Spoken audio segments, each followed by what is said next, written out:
Hai teman-teman, hari ini kita akan mempelajari isu-isu lingkungan bab 7 yang diperoleh oleh virus. Ini berupa anggota kelompoknya. 1. Penyebaran penyakit. Penyebaran penyakit umumnya melalui faktor lingkungan. Penyakit berbasis lingkungan adalah kelalaian yang terjadi pada tubuh manusia yang diakibatkan oleh interaksi antara manusia dengan segala sesuatu di sekitarnya yang memiliki potensi penyakit. Faktor yang menunjang terjadinya penyakit berbasis lingkungan antara lain 1. Ketersediaan air bersih, 2. Sanitasi lingkungan, 3. Pengelolaan sampah, 4. Pola hidup, 5. Faktor penyakit. Beberapa contoh penyakit berbasis lingkungan yaitu influenza, demam berdarah, diare, ispa, atau infeksi saluran pernapasan akut. Nomor 2. Ketersediaan air bersih. Air adalah salah satu kebutuhan paling mendasar manusia. Air sendiri ada yang layak minum dan tidak ada layak minum. Air minum yang aman atau layak bagi kesehatan menurut Peraturan Menteri Kesehatan Nomor 492 Tahun 2010 adalah air minum yang memenuhi persyaratan secara fisik, mikrobiologis, kimia, dan radioaktif. Selanjutnya, secara fisik, air yang layak diminum tidak berbau, berasa, dan berwarna. Secara biologis, air yang layak minum tidak mengandung mikroba yang merugikan kesehatan manusia.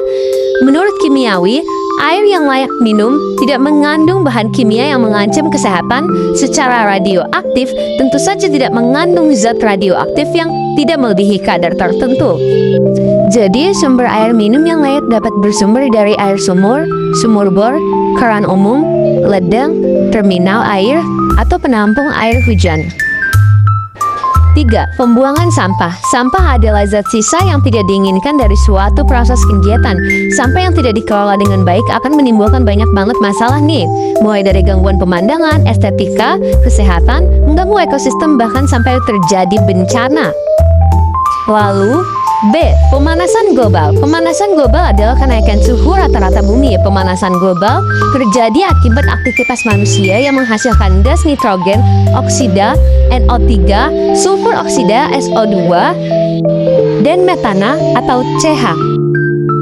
Gas-gas ini terakumulasi di atmosfer yang menyebabkan energi matahari terperangkap di bumi dan tidak dapat dipantulkan keluar angkasa lagi, di mana akibatnya suhu bumi akan meningkat. Terjadinya pemanasan global juga diperparah oleh kerusakan hutan atau deforestasi dan menipisnya lapisan ozon.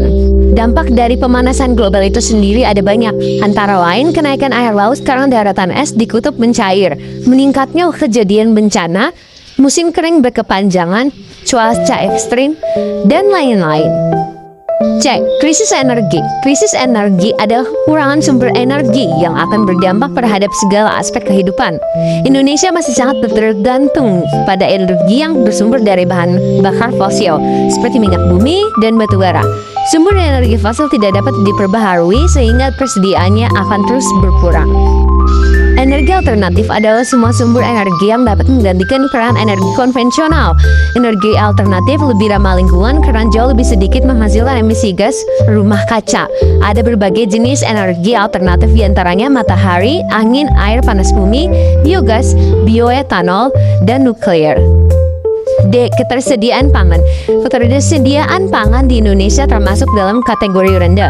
Ketahanan pangan erat kaitannya dengan ketersediaan pangan di suatu wilayah dan kemampuan individu untuk mengaksesnya.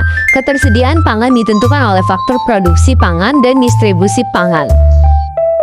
Selanjutnya, tantangan terkait dengan produksi pangan dunia antara lain 1. Degradasi kesuburan tanah, 2. Hama dan penyakit, 3. Krisis air, 4. Alih fungsi lahan, 5. Perubahan iklim dunia. Upaya untuk meningkatkan ketersediaan pangan adalah dengan meningkatkan produksi pangan. Peningkatan produksi pangan dapat ditempuh melalui pendekatan intensifikasi dan intensifikasi pertanian.